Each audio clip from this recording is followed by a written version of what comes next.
Yes, people, and welcome back to Arsenal Previews, the show we preview every single Arsenal game. A massive game for Arsenal here against the leaders, Manchester City, in the Premier League. As always, we're going to start with where the game is being played. It's being played at the Emirates Stadium this Saturday, the 1st of January 2022. So it's a brand new year, and hopefully Arsenal can get off to a winning start. It's been shown live on BT Sport with kickoff at 12:30 p.m. So it's the earliest game of the week. So you got to be back home from your New Year's Eve parties to watch this one. In terms of Premier League table, Man City sitting first, Arsenal sitting fourth, and there's a 15-point gap. So we are miles behind Man City, although we do have a game in hand. In terms of teams around Man City, they are 8 points clear now because Chelsea drew against Brighton and Liverpool lost against Leicester. So I guess that could kind of come into Arsenal's favour here. I mean, I'm clutching at straws a little bit, but the teams around Man City have dropped points. So that means Man City can afford to drop points at the Emirates, although that should never be a mentality of any team playing a football game. They have got leeway to drop some points, which is, I'd rather have that than them needing to catch up on Chelsea and Liverpool and unleash their full force. Plus, we didn't play midweek against Wolves. They played in midweek against Brentford. They won 1-0. They didn't make any substitutions during the game, but it means they're playing a lot of fixtures. Although Man City, out of any squad in the Premier League, do have the quantity as well as the quality of players to play that many games, it's still fixture congestion, which we can use to our advantage because we haven't played since we beat Norwich 5-0. In terms of Arsenal, though, we've got our own ambitions. We're trying to cement this top four position, cement this top four charge. Chelsea around us drop points. We're 7 points behind them with a game in hand. We can close it to 4. We can break away from West Ham, who we're 4 points ahead of. We're also 5 points ahead of Tottenham, but they've got 2 games in hand. United dropped points on the weekend against Newcastle. So we're 7 points ahead of them with 2 games in hand. So we're in a decent position. We've got points on the board.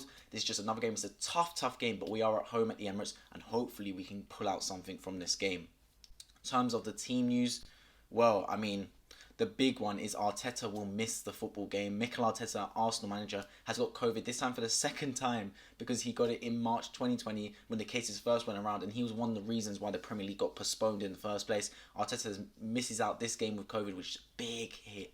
It's a big hit because Arteta is one of those managers on the touchline that's always animated, keeps the team going. He's telling them, press this, press that. He does have an effect on our game plan, on our style on the pitch. And the fact that he's missing will be a big effect for us. That shows them, that needs to prove the mental strength of these players to be able to have a great game even when the manager's not in attendance. It also means a lot of the training staff, actually the skeleton of the training staff, will miss the game due to COVID, and Albert Stivenberg is set to take over for this game against Man City. In terms of the other COVID cases, Takehiro Tomiyasu, Callum Chambers, Ainsley Maitland-Niles and Cedric Soares is like, I've all missed a previous game. That's 4 right backs basically. Meant that Ben White was playing right back. I'm hoping Tomiyasu can be back for this game, considering it has been about a week since he missed a game due to COVID, due to him contracting coronavirus.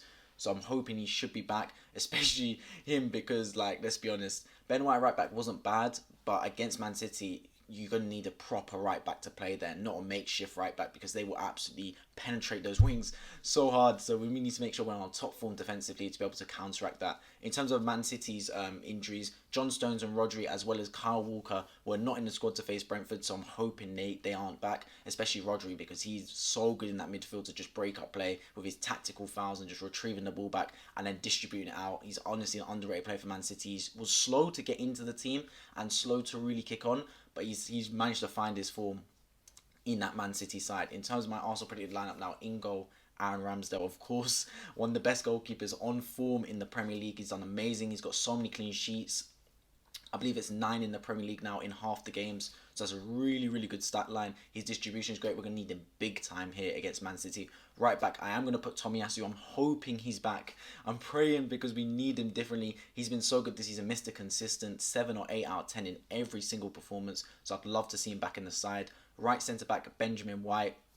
He did well at right back against Norwich, but then again, that is Norwich. I don't want to see him there long term. I would prefer him in the middle at centre back. He needs to be on his game though, because if he runs out from defence and tries to go on one of his charges down the midfield and gets cut out, we could be in the bin. We cannot afford to make any silly mistakes against Manchester City because they will punish us. But either way, I'm starting him. Left centre back, one of our most important players on the pitch that game, Gabriel. He's going to be so important. He needs to be commanding. He needs to be a leader in that dressing room. He needs to be a leader on the pitch as well, telling people when to push up, when to drop back. He's going to be so important for us in our defensive ambitions to stop Man City scoring. We've got some good clean sheets this season. It's our hardest test is to stop Manchester City scoring a goal. That needs to be our first portal call, and Gabriel will be so important in helping us to achieve that goal. Left back Kieran Tierney, of course, he's been so good, especially against Norwich when he scored actually on that overlap run. He's definitely cemented his position at left back, and he's done well. Tavares has come in, had a great run of games, and that forced Tierney to up his game. I didn't know how he could up it any further, especially considering how he was, but he's managed to do so because he's performing even better right now. The centre mids, right centre mid, Thomas Partey, we've delayed him going to AFCON, so he's able to play one more game for the club, and what a game to play for Thomas Partey, because we need you big time, brother. We need you to step up in this football game. If there's ever a game we need you to come to full form, Atletico Madrid, Thomas Partey, it's right here. Please just step to the plate and have a great game. Next to him, I'm going to play Granit Xhaka.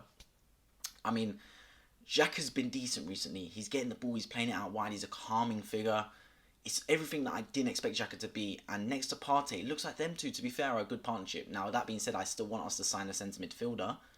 But Xhaka there isn't bad for any means. He's good for now and he's doing the job that we want him to do.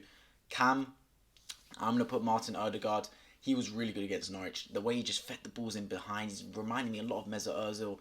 If he can just keep playing that game and keep pulling the strings from midfield, that's exactly what we need attacking wise. He's becoming a really good Cam and he's keeping Emil Smith throughout the team. Right wing Bukayo Saka. I mean, the man scored 2 unbelievable goals against Norwich, especially his second goal, Arsenal's third, when he just feinted inside and just curled into the bottom corner. That is literally, that is a Riyad Mahrez-esque finish who we're playing against. He's been unbelievable. I know Pep Guardiola is a big admirer of both Emil Smith Rowe and Bukayo Saka, and hopefully Bukayo Saka can show him why on the weekend. Left wing Gabriel Martinelli didn't score on the weekend against Norwich, but he's still an outstanding footballer and still a player that we need to make sure receives the ball in behind, because he's a deadly finisher and he's got tenacity. And I remember a season ago in the League Cup when we got absolutely smacked 4-1 by Man City, Gabriel Martinelli was our only good player. He got taken off at half-time injured, but he was chasing Man City down. They didn't know how to contain him.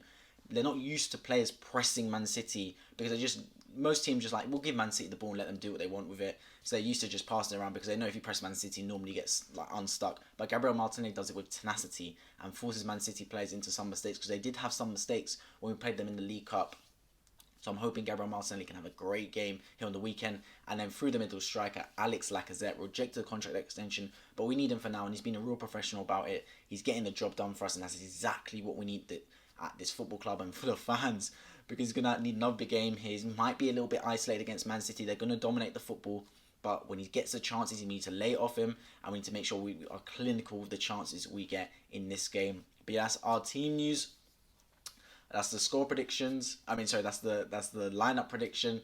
And finally, we're getting into the score prediction now. It's going to be a tough game. I'm going to be optimistic and go for a 1-1 draw. He's very, very optimistic, especially against Manchester City, because most pundits, fans are expecting Man City to wipe the floor of us.